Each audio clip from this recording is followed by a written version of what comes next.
Conversar, conocer, descubrir, fortalecer y alentar a los ecuatorianos a nunca bajar los brazos ni a dejar de soñar. Unidos somos Ecuador.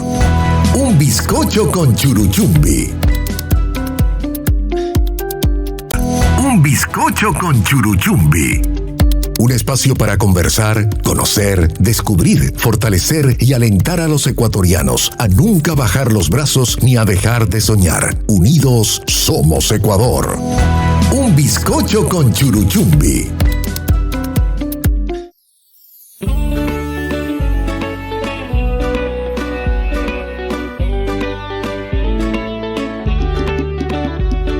Llegaste como un sueño de justicia e igualdad para tu gente.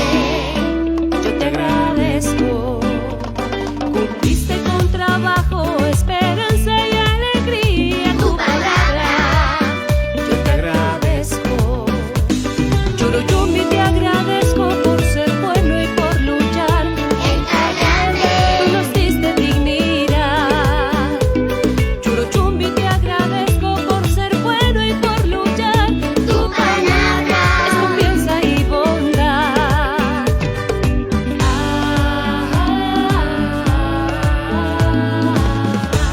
Confianza y bondad.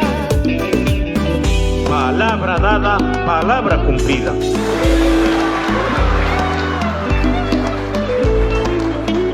Tú nos diste dignidad. Churuchumbi, A donde vayas te seguiré.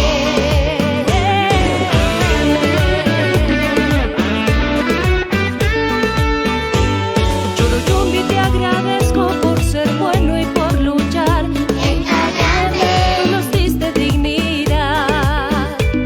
Churuchumbi, te agradezco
Y en este sentido me parece que ahí tenemos una situación muy complicada. Es decir, porque es una campaña que se deslegitima desde el primer momento, un proceso democrático que se deslegitima desde el primer momento en el que comienza con estas vulneraciones, digamos, sobre la normativa electoral. Sí, un presidente que no pide licencia, es decir, candidatos que están haciendo campañas con las cocinas de inducción, es decir, que se encontraban en los almacenes, que eso es, digamos, parte del erario público, y lo están regalando, digamos, en el marco de las lógicas electorales. En fin, estamos viendo, digamos, muchas cosas que de alguna forma inturbian mucho el proceso electoral. Es decir, hay que entender que la decisión de que el presidente de la República no pida licencia es, desde el punto de vista político electoral, es una infracción muy grave que puede ser, digamos, delito o sea, puede ser causa de un juicio político en la Asamblea y de posible destitución en el caso hipotético de que ganase las elecciones. Y por otro lado, es decir, desde el punto de vista penal, eso es peculado. Se trata de utilizar los dineros del pueblo, vamos a ver en estos términos, es decir, las arcas públicas, es decir, en beneficio de, en este caso, una candidatura que ostenta en este momento el sillón presidencial. Por lo tanto, me parece que todo esto empieza muy complicado. Y yo creo que las cosas que empiezan mal, decía mi madre, terminan mal también, ¿no? Entonces me da la sensación de que posiblemente, sea cual fuera el resultado de estas elecciones, donde en principio aparecen dos fuerzas, digamos, que están ahí como en la disputa principal, pero bueno, que todavía en este país quedan 4 semanas y pico de campaña electoral y todos sabemos que pueden pasar muchas cosas y hay candidatos que pueden, digamos, repuntar e intentar por lo menos subir en intención de voto. No sé si les dará tiempo a disputar la presidencia realmente, tener capacidad de disputarle a estos dos que en principio aparecen en lista, que sería la Revolución Ciudadana y el partido del gobierno. Pero digamos, en estas condiciones, es decir, lo que tenemos es que posiblemente, y lo voy a decir así de claro, voy a empezar así de crudo, me da la sensación de que el ganador no va a ser reconocido por el resto de las fuerzas políticas. ¿Me explico? Es decir, en el caso hipotético de que ganase un partido de oposición, una candidatura de oposición, ya fuere el correísmo, ya fuere el Pachacuti, ya fuere cualquier otra candidatura, me parece que la presidencia de la República, el gobierno, no va a aceptar este resultado. Y hay que entender que en este momento lo que estamos visualizando y lo que además nos quieren hacer visualizar, evidencian eso en todos los actos, y voy terminando con esto, en todos los actos, en todos los discursos, etcétera, es que tienen la legitimidad de hacer lo que hacen porque tienen el apoyo de las Fuerzas Armadas. Y esto es una situación muy compleja porque, digamos, es la antesala de un golpe de Estado, ¿sí? Y por otro lado, me parece que si gana el presidente de la República con su partido, con todas estas malas mañas, etcétera, tampoco los partidos de oposición van a aceptar, es decir, este resultado electoral. Por lo tanto, y aquí termino esta primera intervención, queridos amigos, me da la sensación de que vamos a tener, más allá de lo que es la campaña electoral, a mí lo que me inquieta es el momento postelectoral, porque me parece que va a ser un momento de inestabilidad política muy fuerte en el Ecuador y no sé cómo va a terminar esto. Y me preocupa porque, y lo voy a decir claro, yo he trabajado en muchos países, amigos, he tenido la ocasión de vivir 2 golpes de Estado circunstanciales en sitios diferentes y digo, cuando los militares tienen esta capacidad de incidencia en las lógicas políticas y en la toma de decisiones por parte de un Estado, no es fácil volverlos a meter en el cuartel, ¿sí? O sea, no es fácil normalizar otra vez la situación. Y me parece que estamos asistiendo a una situación de estas características en el Ecuador. Aquí lo dejo inicialmente. Gracias, Guillermo, Pablo. Muchas gracias. Sí, en ese escenario político que usted ha manifestado de vulneración de derechos, de deslegitimación política, ¿cuál es su punto de vista, querido economista Pablo Dávalos? Bienvenido. Muchísimas gracias, querido amigo. Un abrazo muy cordial a Decio, Guillermo y a todas las personas que comparten con nosotros este espacio. Me siento muy halagado de ser entrevistado por nada más y nada menos que el coordinador nacional de Pachacuti y en pleno contexto electoral. O sea, realmente eso, digamos que alimenta mi ego, ¿no? Que el coordinador de la tercera fuerza o segunda fuerza política más importante del país te entreviste, me parece interesante. Mira, yo pienso que hay una situación de desinstitucionalización que ya viene de larga data no es reciente. El país está en una situación muy complicada a nivel económico, está muy complicado a nivel de seguridad, está muy complicado a nivel político. Las instituciones, si tú quieres, hacen ruido por todas partes, y eso está en el escenario electoral en este momento. ¿Qué va a hacer el ciudadano en este escenario electoral? ¿Qué opciones tiene el ciudadano para dar cuenta de este ruido que provoca este descalabro institucional, pronunciarse? Y tenemos ahí tres grandes fuerzas que están en juego, creo yo, disputándose la transición política, porque este es un ciclo que empieza con el juicio político que no se pudo dar a Guillermo Lasso, y Lasso ante eso tuvo que decretar la muerte cruzada. Desde ahí nosotros tenemos una inestabilidad, si tú quieres, y todavía el ciclo político no se cierra, estamos en transición. ¿Quién finalmente cierra esa transición? Tenemos a la derecha, y tenemos una derecha, creo que de los 17 candidatos, alrededor de unos, al menos 11 o 12 pertenecen a la derecha o diferentes variantes de la derecha. Y el más importante de ellos definitivamente es Noboa, que tiene el ejército, pero también tiene la embajada, y eso es un peso importante, y eso le permite, con el peso de la embajada y el control de los medios hegemónicos, si tú quieres, romper las reglas de juego en beneficio propio. Pero tienes otros participantes de la derecha también que fragmentan el voto de la derecha. Tienes la Revolución Ciudadana, pero yo creo que la Revolución Ciudadana tiene techos que han sido ya, si quieres, advertidos y certificados en dos elecciones nacionales. En la elección de Andrés Arauz, la Revolución Ciudadana llegó alrededor de 3.100.000 votos la primera vuelta, y en la elección de Luisa González llegó a 3 millones, alrededor de 300.000 votos. Entonces, ahí tienes ya un techo de la Revolución Ciudadana. ¿Podrá superar ese techo o no? Y en segunda vuelta, ¿podrá la Revolución Ciudadana superar ese clivaje correísmo y anticorreísmo que ha caracterizado la transición política en estos años? Y la tercera fuerza que entra, y creo yo, a disputar es el movimiento social. Es la CONAIE, es el Pachacuti, es la figura de Leonidas Issa, que es una figura potente, es una figura que tiene reconocimiento ciudadano y que en todas las encuestas está tercero, con distancia a los dos principales candidatos, pero está tercero en definitiva. Va por ahí la transición. Pero mucho me temo que el ciudadano va a tomar esa decisión los últimos días, las últimas semanas. Ahí va a tomar esa decisión producto de circunstancias muy contingentes que pueden nacer del debate presidencial, que pueden nacer de algo que sucede en la campaña, y eso significa que no está cerrada la elección. Es decir, no creo que Noboa y Luisa disputen la final. Eso es lo que intentan construir los empresarios de las encuestas, pero creo que siempre la realidad va mucho más allá de la fantasía. Eso en una primera instancia, querido Guillermo. Muchas gracias. Gracias. Para continuar con esta conversación, es importante sus puntos de vista. Estamos haciendo un breve diagnóstico de cuál es la situación política electoral que se nos avecina en estos momentos, en la coyuntura, pero también en el futuro.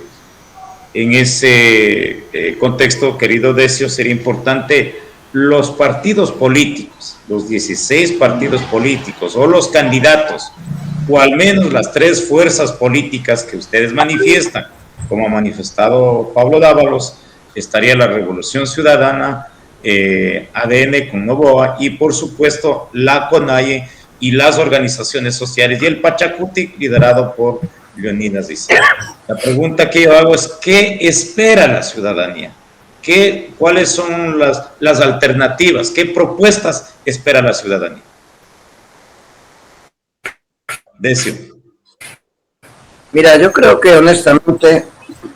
honestamente que la ciudadanía está, digamos, la ciudadanía no tiene ninguna esperanza en este momento. O sea, me parece que son unas elecciones. Honestamente creo que consecuencia de todo lo que ha ido pasando, ¿no? Pablo decía del juicio político de Lasso, quizás el momento es antes, porque hay que entender de que en este país murieron 40.000 muertos por encima del promedio, es decir, durante la pandemia. Me parece que la crisis viene de mucho de antes, es decir, la pandemia entre el 2019 y el 2020, es decir, hay una pérdida de capacidad adquisitiva brutal, hay un crecimiento de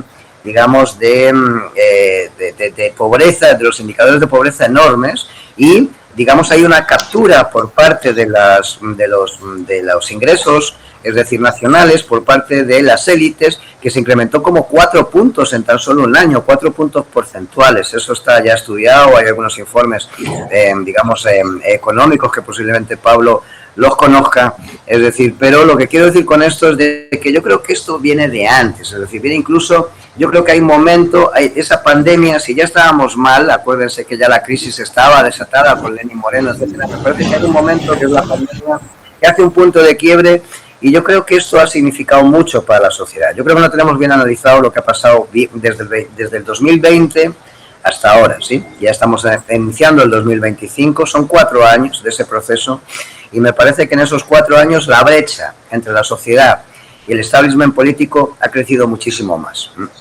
Es verdad que hay candidatos en esta campaña, fundamentalmente Leonidas Issa, digamos que no es fácilmente catalogable como establishment político. Es el dirigente social más importante del país, que por una serie de circunstancias está en la disputa electoral, y eso es novedoso, ¿sí? Es decir, pero me parece que posiblemente, y lo voy a decir así de claro, sea el peor momento para que haya pasado esto, es decir, porque hay un marco de desconfianza enorme, es decir, entre la sociedad y las urnas, ¿sí? Me parece que la gente no se cree nada en este momento, o al menos los que trabajamos en esto y estamos levantando cualitativas y cuantitativas permanentemente, digo, investigación social, lo que vemos en la gente es que la gente va a votar con mucho desánimo, ¿sí? Eso hace que precisamente todavía exista un número, digamos, de electores que no tienen decidido el voto, o gente que se desencanta, digamos, de Noboa, sobre todo del voto de Noboa, pero no se mueve para otro lado, ¿sí? Es decir, ni lo capta la Revolución Ciudadana, que sería como la principal fuerza opositora por el porcentaje de votos, ni lo captan otros. Lo que captan es muy poquito. ¿Y eso por qué es? Es decir, porque realmente la gente no encuentra, no tiene esperanza. Yo creo que la gente va a votar con un dedo en la nariz y otro en la papeleta, lo voy a decir así, perdóname la expresión. Es decir, van a votar a lo que consideren en un momento determinado, no sé si menos malo, o digamos lo que hay, o no sé cómo esto se va a entender, y digamos en este sentido el voto clientelar va a pesar mucho, ¿sí? Yo creo que lo que le sostiene, y ha habido estratégicamente operaciones, o sea, más allá de lo que significase la familia Topic, de estas cosas que han salido ahora con el Banco Interamericano, o sea, Interamericano de Desarrollo, más allá de las digamos, de las intrigas de corrupción, etcétera, de estas familias, es decir, con respecto a las contrataciones del Estado, cosas de esas características, la eliminación de Topic, digamos, del escenario político, es una eliminación estratégica forzada por el gobierno para sacarse al único que ellos entendían que podría acumular voto, digamos, del descontento del voto de Noboa, ¿sí? Es decir, y sacado este actor del escenario político, es decir, ese voto no se va a nadie. Es decir, yo creo que lo estudiaron bien, y es evidente que esos asesoramientos, esas cosas posiblemente no sean ni nacionales, lo voy a decir así. Pablo hablaba antes del apoyo de la embajada, etcétera, y yo creo que por ahí van las cosas, ¿no? Es decir, pero lo que quiero decir en concreto es que me parece que tenemos esta situación donde la gente vota sin esperanza, gane quien gane, esto no se va a ilusionar, a no ser que pasase un cambio radical, por ejemplo, que una organización como el Pachacuti o un líder como Leonidas Issa, que sí que representa cosas, ¿no? Es decir, porque ha sido el líder de las movilizaciones sociales en este país en los últimos años, porque ha demostrado, digamos, la CONAIE tiene toda una historia, ¿no? Y esa se puede encarnar en la figura de Leonidas en este momento, etcétera. Pero a no ser que una candidatura de este tipo llegase a dispararse por circunstancias en este periodo muy corto de tiempo que nos queda, es decir, pudiese estar disputando tal, yo no veo, es decir, ni que el voto de Luisa González, ni que el voto de Noboa, y no hablemos ya de todos los demás que hay ahí, es decir, en este abanico tan grande de oferta electoral, es decir, realmente tenga ninguna capacidad para, digamos, emocionar, ¿sí? O sea, yo creo que no emociona, ¿sí? Y me atrevo a decir que no me equivoco en esto porque son muchos estudios ya lo que hemos estado haciendo en estos días, es decir, realmente la gente está votando sin ganas. Entonces, fíjense hasta dónde está roto esto, que hemos vivido una situación terrible, que es la situación del mes pasado, con 4 niños desaparecidos, que luego aparecen los cuerpos calcinados, etcétera, estos 4 muchachos, estos 4 niños de Guayaquil, de sectores pobres, es decir, afrodescendientes, digamos, ejecutados extrajudicialmente, todo apunta que ha pasado eso, ya veremos cómo termina esta investigación, pero ni siquiera la Fiscalía, ni siquiera los procesos judiciales tienen credibilidad en el país, o sea, las claro, ¿no? Y, digamos, y es verdad que ha dolido, pero no ha movilizado, ¿sí? Es decir, la capacidad de movilización de la gente está desarmada, o sea, no hay músculo movilizado. Entonces me parece que esto es, digamos, y aquí termino, un síntoma de lo que vive en este momento la sociedad ecuatoriana. Yo creo que hay por delante un camino muy complicado, que va mucho más allá de las elecciones. A mí lo que más me interesa de esto no es precisamente las elecciones en este momento, lo digo con toda honestidad, sino es cómo se reconstruye el tejido social de este país, que está realmente complicado, ¿no? Y cómo se reconstruye en una coyuntura en la que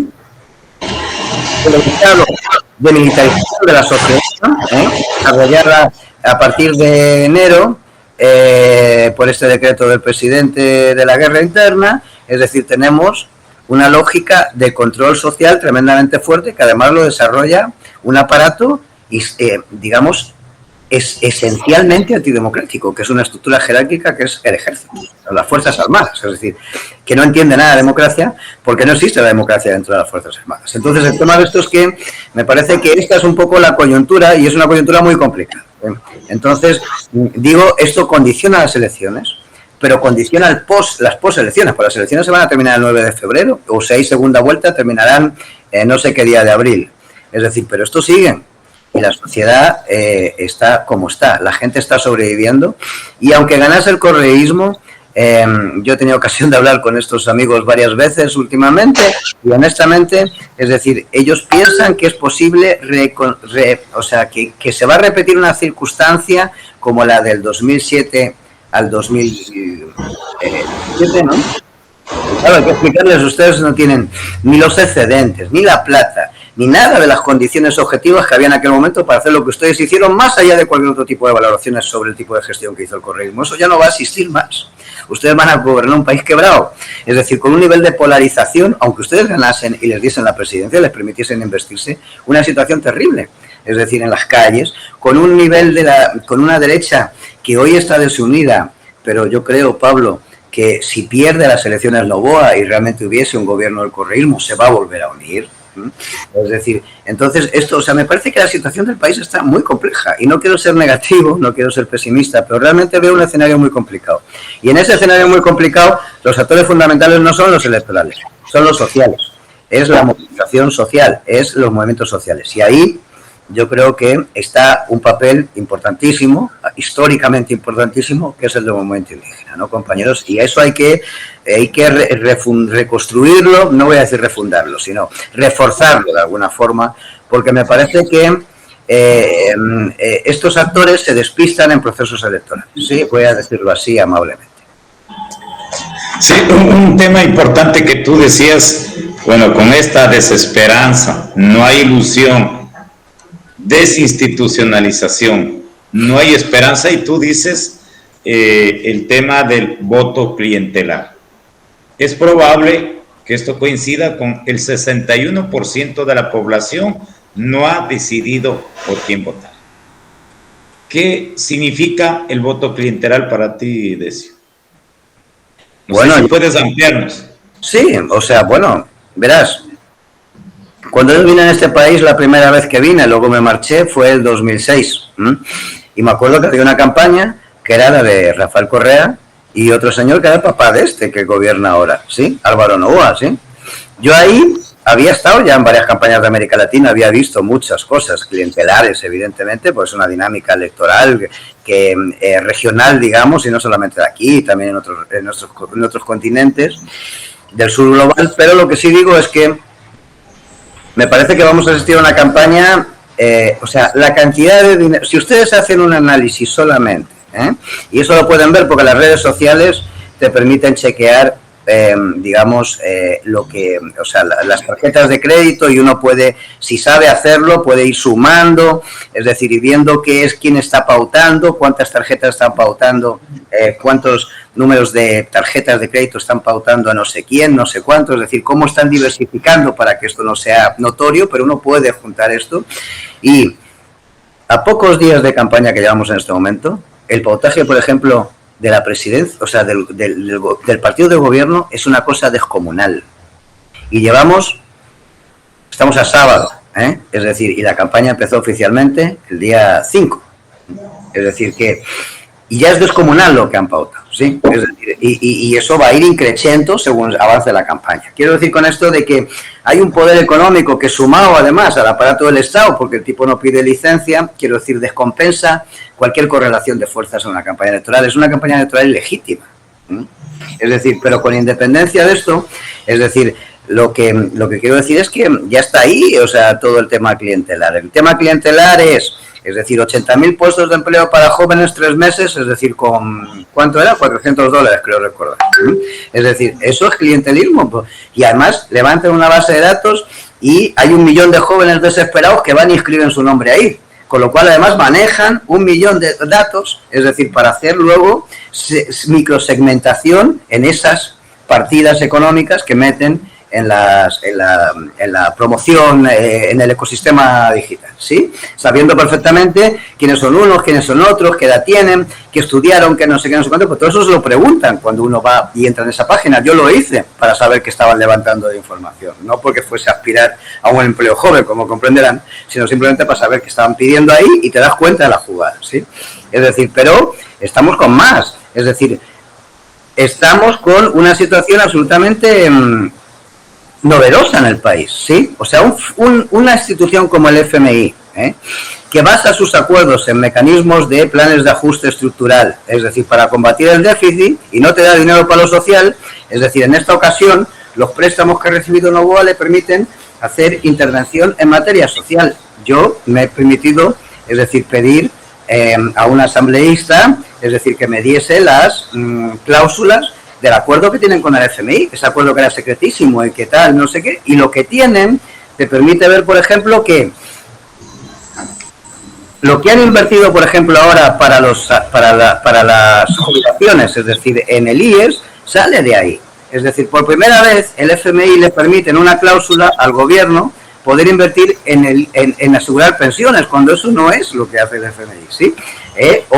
Es decir, por ejemplo, podrían incrementar el salario mínimo interprofesional, el salario mínimo no, el bono al desarrollo, es decir, podrían expandirlo, cosa que tampoco te permiten habitualmente las cláusulas del FMI. Quiero decir, o sea, hay un apoyo internacional, es decir, en esta coyuntura, no es que el FMI se haya vuelto humano, es decir, es que Novoa cuenta con muchos, digamos, apoyos en este momento, tanto nacionales de carácter sospechoso, ya digo esto de las Fuerzas Armadas, es decir, como extranjeros. Que no solamente es la embajada, son las instituciones de Bretton Woods, es decir, que de alguna forma forman parte de ese ecosistema, ¿no? Es decir, entonces me parece que esto es una situación nueva. Evidentemente, una vez que haga lo que tenga que hacer, es decir, si es que gana, esto se acabó. Es decir, no le van a dejar ya más meter en el IES ni meter en no sé dónde, pero en este momento le están dando esto. Y todo eso es clientelar, Guillermo, porque al final ellos están trabajando súper microsegmentadamente. Es decir, jóvenes por aquí, la plata para los jubilados en el IES por allá. Ahora el tema de las cocinas de inducción y no sé qué van a sectores, es decir, populares, y los entregan a las mujeres. Es decir, están trabajando súper segmentadamente, ¿sí? Y vamos a ver más de esto, es decir, en el transcurso de la campaña. Esto más allá de los regalos que en campaña se hacen con un dinero muy sospechoso en un país que está quebrado y que posiblemente ese dinero habría que preguntarse de dónde sale en un país que lava dinero sistemáticamente. Sí, aquí me quedo para no extenderme más. Gracias, Decio. En medio de este análisis, en medio de este escenario, ¿qué alternativas, qué nos queda, querido Pablo Davas? Bueno, hay que indicar que efectivamente el Ecuador está sometido a una especie de tutelaje por parte del Fondo Monetario Internacional y también del Banco Mundial. Hay un proyecto del Banco Mundial para pueblos indígenas que no logra despegar, pero en todo caso está de ahí. 40 millones de dólares. Sí, acabo de escribir un libro sobre eso, ¿no? Te lo voy a pasar, Decio, sobre la intervención del Fondo Monetario en el Ecuador desde el 2019 hasta el año pasado, 24. Estamos ya en proceso de edición. Sin embargo, hay otra cosa que me parece interesante y es verlo con perspectiva. ¿Por qué hacía referencia a Guillermo Lasso? Porque Guillermo Lasso empieza un proceso de crisis a partir de la movilización social del año 2022. Para salir de esa crisis, Guillermo Lasso se inventa un acuerdo, se inventa una consulta popular en el año 2023 y pierde la consulta popular. Y ahí lo que quisiera indicar es que las encuestas daban el triunfo de Guillermo Lasso. Si nosotros vemos las encuestas, podemos visualizar que efectivamente hasta unos días antes los electores, de acuerdo a las empresas de encuestas, se habían decantado, pero finalmente Lasso pierde, ¿no? Pierde esa consulta popular. Y una vez que pierde esa consulta popular y viene la denuncia del Gran Padrino y todo lo demás, empieza el proceso de debacle y finalmente se cierra el gobierno de Lasso y empieza la transición. En otras palabras, fue el movimiento social, fue la resistencia social lo que le quitó al gobierno de Lasso las condiciones de gobernabilidad. Y en ese contexto tenemos el clivaje correísmo-anticorreísmo, tenemos la crisis del movimiento social que no pudo presentar una candidatura fuerte, gana finalmente Noboa pone el acelerador en todas las reformas neoliberales durante los primeros meses con el apoyo de la Revolución Ciudadana. Las leyes, las primeras leyes que Noboa, entre ellas la de desarrollo económico, no habrían sido posibles sin el apoyo de la Revolución Ciudadana en el Parlamento. Entonces nosotros tenemos ahí un periodo que va desde fines del 23 hasta el 2024, tenemos el conflicto armado interno y ese ataque de falsa bandera a TC Televisión para situar el conflicto armado interno y el Plan Ecuador, ¿no? Que es una especie de facsímil del Plan Colombia, si tú quieres, y una intervención directa de la embajada de Estados Unidos sobre la política interna del Ecuador. Recuerda los narcos generales y todo lo demás. Y el vector de la seguridad como un vector aglutinante y el vector del correísmo y el anticorreísmo. Y ahora estamos en un escenario donde el ciudadano promedio está muy golpeado. Está golpeado por una crisis que se profundiza cada día más, no hay empleo, no hay ingresos, hay mucha pobreza. Está golpeado porque sus modelos de negocios, sus emprendimientos, finalmente no pudieron cumplir sus expectativas por la crisis energética, y ahora la conciencia social está más golpeada aún con la noticia de 4 niños torturados y asesinados por las Fuerzas Armadas. Ese elector va a ir a las urnas los primeros días de febrero. ¿Qué va a hacer ese elector? Dos de cada 3 electores todavía están pensándolo, ¿no? ¿Va a votar ese elector por Noboa una vez más? ¿Va otra vez ese elector a caer en ese clivaje correísmo-anticorreísmo? Y hay algunas, creo yo, señales que podríamos apreciar de lo que pasa a este momento, y es que el elector busca algo nuevo. Y las elecciones en un contexto como el actual siempre han sido, si tú quieres, elementos disonantes, siempre han cambiado, han prefigurado otros aspectos que antes no se consideraban, porque el escenario está así. El elector va a buscar otras opciones y probablemente, fíjate tú, no vaya por el lado de Noboa. Mi percepción, yo de lo que he visto, de lo que he conversado, es que es muy probable que la candidatura de Noboa se derrumbe. Ya ha pasado en otras circunstancias, en circunstancias de mucha polarización, en circunstancias de mucha tensión social, y la sociedad busca un término medio, pues. La sociedad busca devolverle algo de estabilidad a ese ambiente tan conflictivo. Y la sociedad sabe que si apuesta por Noboa no va a existir ese ambiente de estabilidad. Si apuesta por Noboa, el ambiente de inseguridad, de inestabilidad, de incertidumbre se va a proyectar. Y vamos a tener el 2025 cargado de movilizaciones, cargado de conflictos, oposición en la Asamblea Nacional, juicios políticos, levantamientos, etcétera, que van a ser más difícil, si tú quieres, el escenario para todas las personas. Entonces, yo sí creo que el elector el 9 de febrero va a buscar un término medio. Y en ese término medio no está la Revolución Ciudadana y tampoco está Noboa. Por eso, podría anticipar que va a haber sorpresas, estimado Guillermo. Van a haber sorpresas en estas elecciones y no van a salir conforme a las encuestas. Además, casi siempre ha pasado eso, ¿no? Va a existir un escenario que no nos habríamos imaginado y me parece normal. Me parece normal porque la sociedad está buscando estabilidad, está buscando certezas en una especie de mar gruesa, en un ambiente de mucha incertidumbre, ¿no? De mucha inseguridad. Eso al menos es una especie de intuición, estimado Guillermo, que quería compartir contigo y con todos los oyentes de este programa. No, gracias. Vamos a hacer una pequeña pausa y regresamos nuevamente con otros invitados. Un bizcocho con churuchumbi. Un espacio para conversar, conocer, descubrir, fortalecer y alentar a los ecuatorianos a nunca bajar los brazos ni a dejar de soñar. Unidos somos Ecuador. Un bizcocho con churuchumbi. Un bizcocho con churuchumbi. Un espacio para conversar, conocer, descubrir, fortalecer y alentar a los ecuatorianos a nunca bajar los brazos ni a dejar de soñar. Unidos somos Ecuador. Un bizcocho con churuchumbi. Un bizcocho con churuchumbi. Un espacio para conversar, conocer, descubrir, fortalecer y alentar a los ecuatorianos a nunca bajar los brazos ni a dejar de soñar. Unidos somos. Habrá más desempleo, habrá más inseguridad. Esta es la situación que estamos viviendo.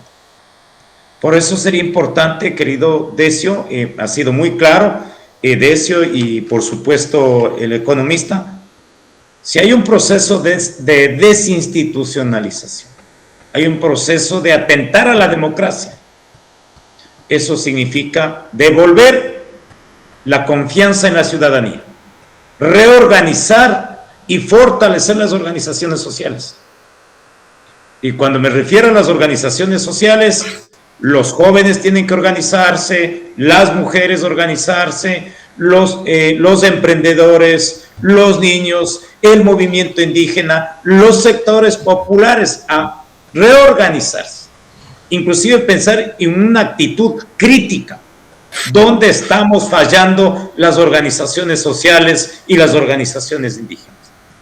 Porque sin organización social, sin tejido social, este país se va a la quiebra, se va a la quiebra.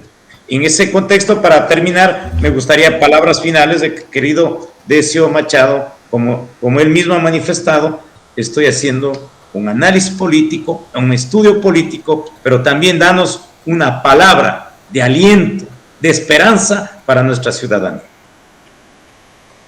Bueno, yo creo que hubo un señor que se llamaba Lenin, pero uno que era inteligente, no el que hubo aquí, ¿eh?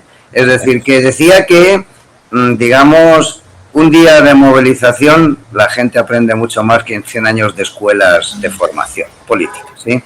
Es decir, y a mí me da la sensación de que esto es lo que vamos a ver. Yo creo que no estamos en una calma, es decir, porque no estamos en una calma, lo que hay es una inmovilización, consecuencia de una situación de desesperación de la gente por la situación económica, por la situación que tiene, ¿no? Porque no hay cobertura de nada, porque la gente está huyendo del país, es decir, esto está complicado. Pero yo creo que estamos un poco ante, digamos, la calma que antecede la tempestad, que dicen, ¿no? Y cuando digo esto, me parece que en algún momento esto va a haber un estallido. Sí, utilizo un término que ya han utilizado algunos compañeros para hablar de este tipo de cosas, ¿sí? Es decir, yo creo que vamos a tener eso, ¿eh? Es decir, decir cuándo eso va a suceder, no lo sé, pero este país tiene que pagar 3.500 millones de deuda externa, de servicio de deuda este año, sin intereses. O sea, eso súmale los intereses. De aquí al 2030 tiene que pagar 13.000 o 14.000 millones, ahí Pablito me corrige, es decir, que seguro lo tiene más claro, en neto, o sea, sin incorporar intereses. Quiero decir, no sé qué, o sea, hay cosas imposibles. Estamos hablando de un servicio de deuda que supera la inversión en salud o en educación. Es decir, hay cosas... hemos pagado, disculpa que te corte, en deuda hemos pagado 8.500 millones de dólares este año. Bueno, pues ya está. Entonces, ahí... ¿Estamos 2025 o 2024, querido Pablo? 2024. 8.000 millones de dólares en deuda. Decio, terminando de eso. Hay un documento del FMI que Pablo también conocerá y que me corregirá en lo que me equivoque, es decir, donde expresamente dice que el presidente Noboa tiene que elevar los impuestos este año, el gobierno, ¿no?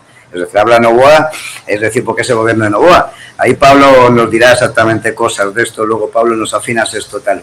Es decir, o sea, la situación es insostenible. ¿De dónde van a sacar más impuestos? O sea, si no les están cobrando a los que les tienen que cobrar. Es decir, claro. Los impuestos. Exactamente. Entonces, lo que si gana Noboa, vienen más impuestos. Es correcto. Exacto. Entonces, el tema es que yo creo que no hay condiciones, es decir, y que esta situación va a estallar. Es decir, el incremento de gasolina también. El incremento de gasolina, claro. Entonces, decían los trotskistas, los viejos trotskistas, ¿no? Decían, y la privatización del IES también, querido amigo. Bueno, permítame un segundito nomás, Pablo. Es decir, que lo fundamental de esto es estar bien colocados cuando suceden las cosas, no tanto como somos, sino que dónde estamos, es decir, en el momento que suceden las cosas. Y me parece que hay que trabajar estratégicamente en eso. Y digo estratégicamente en eso porque el movimiento indígena ha sido, digamos, el motor social de las movilizaciones, es decir, y de la presión para conseguir, digamos, derechos, conquistas sociales, etcétera, desde los 90 hasta hoy, ¿sí? Es decir, y esto es fundamental recuperar esa posición, ¿sí? Y me parece que, claro, está complicado porque tienes una sociedad militarizada, que es casi lo mismo que cuando estábamos en la pandemia, que no te podías mover, ahora no te puedes mover porque hay unos tipos con unas tanquetas y unos fusiles tremendos, ¿no? Es decir, y claro, jodido movilizarse así, ¿no? Es decir, pero me parece que inevitablemente hay un momento en que la desesperación y la angustia va a hacer que la gente salga a las calles. Y eso hay que estar preparados para organizar eso. Porque me parece que esto es un elemento, y aquí termino, es decir, que supera lo institucional, que supera lo del partido no sé qué, en una sociedad donde sabemos que hay 3 o 4 partidos que representan algo aquí. Es decir, evidentemente el Pachacuti, por su historia que tiene que ver en relación con el movimiento indígena y también con los sectores populares en general, ¿no? Ha sido siempre la expresión de los intereses de los sectores empobrecidos, los sectores populares, etcétera. Es decir, tenemos a la Revolución Ciudadana que expresa por lo que expresa, es decir, gobernó 10 años y ya sabemos, pues eso es lo que expresa, ese modelo de gestión. Es decir, y ahora tenemos una nueva derecha que no es nueva derecha, ¿no? Más bien es muy vieja, es decir, porque estamos hablando de las grandes plantaciones de banano, fíjense si es viejo esto, es decir, pero de alguna forma intenta parecer como nuevo y ha conseguido desestructurar lo demás. Yo no sé, o sea, si Pablo tiene razón y esto quiebra en este mes, pero me parece complicado, o sea, quiero decirte, o sea, podría pasar porque todo puede pasar en este país, acuérdense cómo llegó este señor a la presidencia, ¿no? Es decir, pero lo que quiero decir en concreto es que es muy corto el plazo de tiempo, sí, y si se queda ahí, o si esa es la segunda fuerza política en la Asamblea Nacional, porque no gana, es decir, pero mete una bancada enorme o algo así, es decir, eso se mantiene, ¿sí? Entonces hay que ver qué pasa, ¿sí?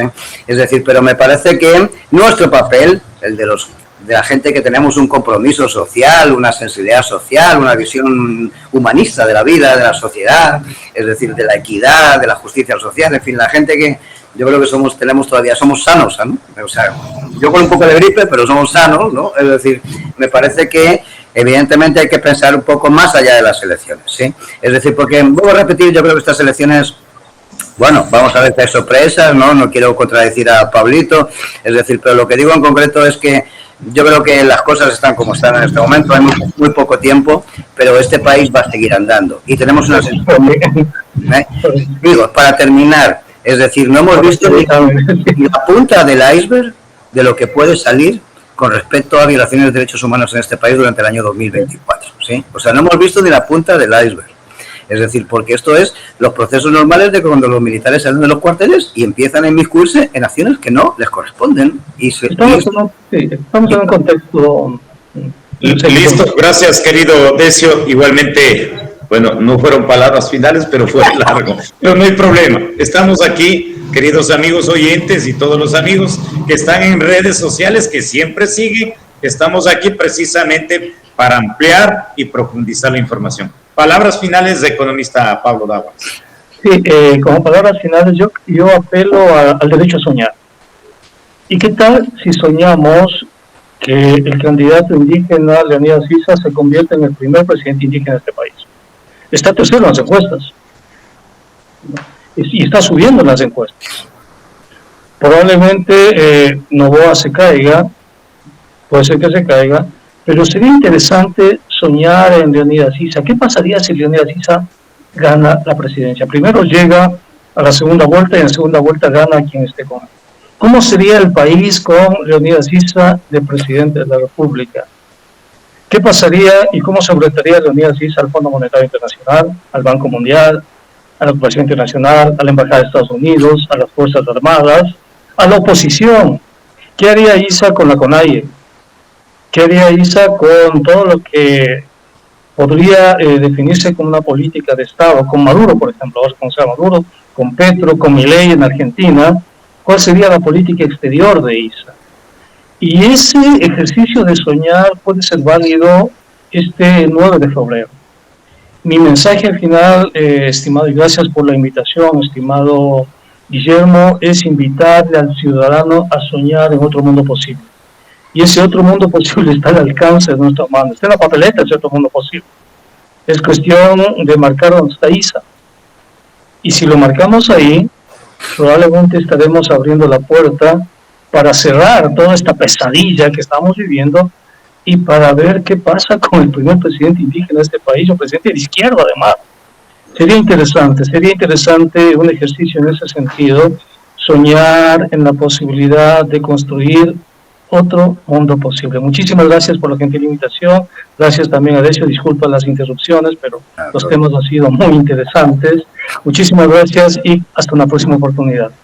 No, muchísimas gracias a Decio y a Pablo, dos académicos, investigadores de trayectoria nacional e internacional. Nos dejan varios elementos para que los amigos oyentes saquen sus propias conclusiones. Pero también es importante destacar, informar. Nosotros como académicos también tenemos la obligación moral y política con nuestra ciudadanía. Y por eso es importante decir, tenemos el derecho a soñar y no perdamos la esperanza. Y lo que han manifestado los dos académicos, necesitamos reorganizar desde la familia, necesitamos la unidad en cada uno de los hogares. Y luego, si salimos fuera del hogar, en cada barrio, en cada comunidad, en cada organización necesitamos reorganizar e inclusive hacer críticas profundas. ¿Cómo corregimos? ¿Cómo mejoramos? Porque la situación que estamos atravesando en estos momentos, tema de la pobreza, inseguridad, desempleo, migración, y con el miedo que estamos viviendo, es ¿hasta cuándo? ¿Hasta cuándo vamos a vivir con miedo?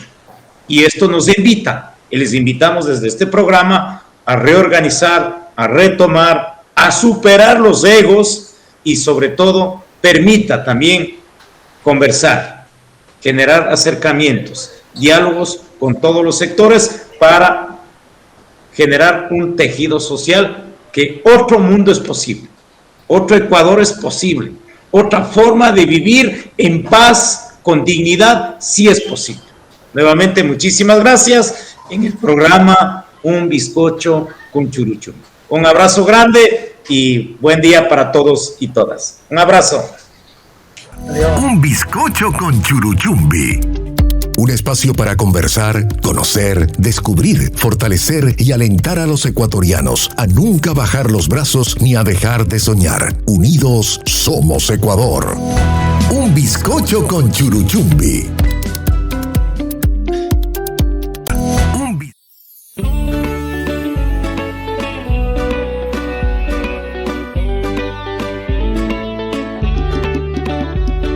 Llegaste con un sueño de justicia e igualdad para tu gente. Yo te agradezco. Cumpliste con trabajo, esperanza y alegría tu palabra. Yo te agradezco.